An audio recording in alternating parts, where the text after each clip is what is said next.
More drama for Diddy. Federal agents just recently raided his prison cell. You may remember in March of 2024, they raided his homes. Now they've raided his prison cell, and what they found and how they found it could blast open the case against Diddy. I'm lawyer Ian Corzine. I'll give you a legal brief on the news. Back in September of 2024, the feds brought a federal indictment against Diddy.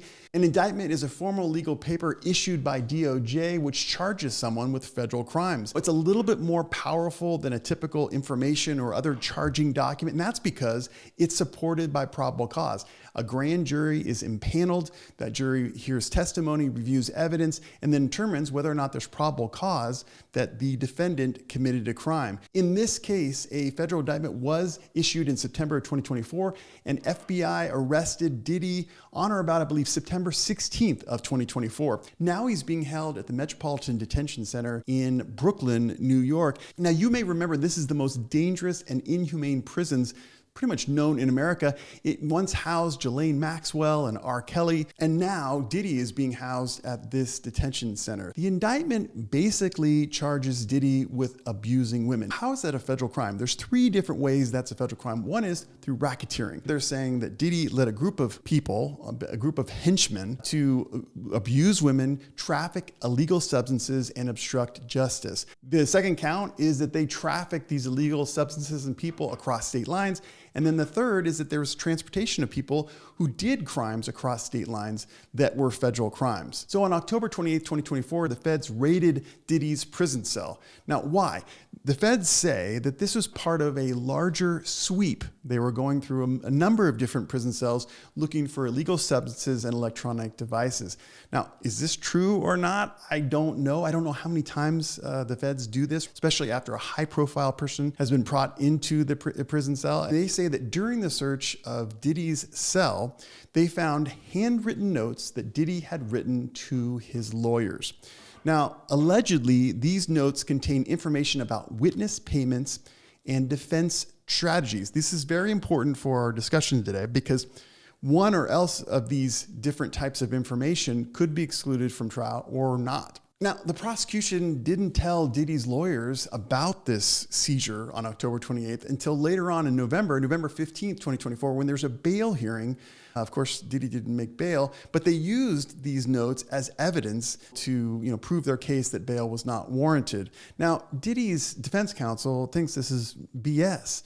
They think that the taking by the feds of these handwritten notes violates the Fourth Amendment, Fifth Amendment, Sixth Amendment, and frankly, they have a good case. You can't go into, or the government, you can't take a citizen's personal property without a warrant, without probable cause, without some sort of exigency which would justify this.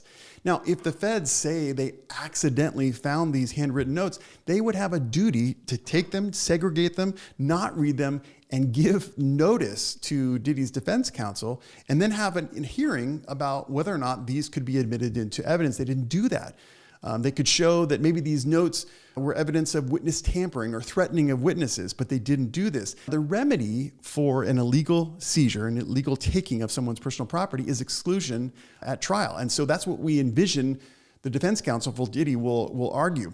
They also argued that there's a violation of the Fifth Amendment. The government cannot take your personal property. We talked about due process and probable cause, but they can't take it without notice and opportunity to be heard. Bottom line is they can't take your stuff without giving notice to your counsel and then having some ability for you to give evidence, say why that shouldn't happen.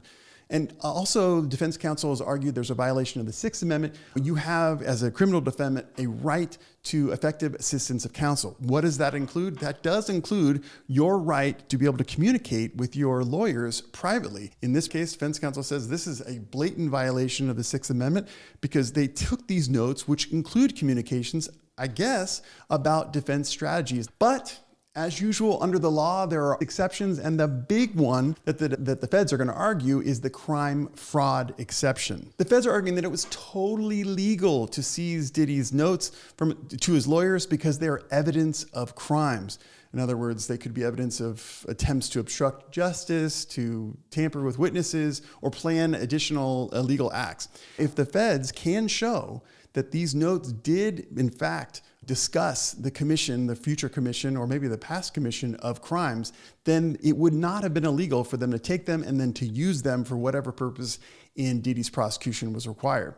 They're also going to say, listen, the attorney-client privilege is not absolute. A lot of people think that whatever you say to your attorney is protected. No one can force the counsel, the lawyer, to disclose what you talked about. And that's not actually true.